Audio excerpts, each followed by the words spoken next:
జరిగిన పులివెందల ఎన్నిక కూడా ఒంటిమిట్ట ఎన్నిక ఇక్కడ జరిగిన ఎన్నికను గురించి మాట్లాడడానికి సిద్ధం. అంతేకాదు బాబాయ్ గొడ్డల వేటు కూడా చర్చించడానికి మనం సిద్ధంగా ఉన్నాం. ఇంకో పక్క ఒక దళిత లీడర్ని డ్రైవర్ని డోర్ డెలివరీ చేసేదాన్ని కూడా మాట్లాడడానికి సిద్ధంగా ఉన్నాం.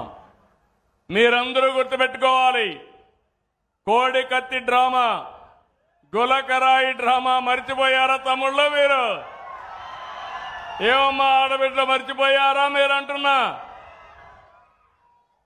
నేను డ్రామా వేయలా. నా మీద 23 క్లేమోర్ మైన్స్ వెంకటేశ్వర స్వామి పాద పద్మాల దగ్గర జరిగితే నేను భయపడ్డానా తల్లి అని మిమ్మల్ని అడుగుతున్నా.